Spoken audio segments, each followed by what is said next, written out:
మీరు గుడికి వెళ్ళినప్పుడు ఇది అబ్జర్వ్ చేసి ఉండొచ్చు. అదే గుడి గోపురాల పైన కలశాలు ఉంటాయి కదా, ఆ కలశాలను చూసి చాలామంది ఈ గుడిని అందంగా చూపించడం కోసమో, లేకపోతే గుడిని స్టైల్గా చూపించడం కోసం పెట్టిరని అనుకుంటారు. బట్ యాక్చువల్గా ఈ కలశాలు ఉండడానికి ఒక సైంటిఫిక్ రీజన్ ఉంది. అది ఏదో నేను చెప్తా వినండి. ఈ గుడ్ల పైన ఉండే కలశాలు పంచలోహాలతో తయారు చేస్తారు. పంచలోహాలు అంటే బంగారం, వెండి, ఇనుము, రాగి అండ్ జింక్. ఈ పంచలోహాలకి ప్యూర్ ఎలక్ట్రోమాగ్నెటిక్ ప్రాపర్టీస్ ఉంటాయి. అట్లా మీకు ప్యూర్ ఎలక్ట్రోమాగ్నెటిక్ ప్రాపర్టీస్ ఉండడం వల్ల ఎప్పుడైతే చీకటి పడ్డాక చంద్రుడు వస్తాడో అప్పుడు చంద్రుడి నుంచి వచ్చే ఎలక్ట్రోమాగ్నెటిక్ వేవ్స్ని ఇది అబ్జర్వ్ చేసుకొని వీటిలో స్టోర్ చేసుకుంటాయి.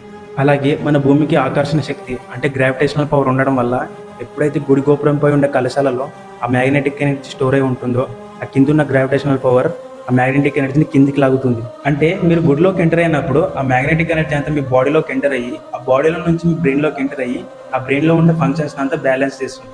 అందుకే మీరు ఎప్పుడైనా గుడికి వెళ్ళినప్పుడు మనసంతా ప్రశాంతంగా ఉంటుంది. ఇది సైన్స్ కాదు, ఇది మన సనాతన ధర్మం.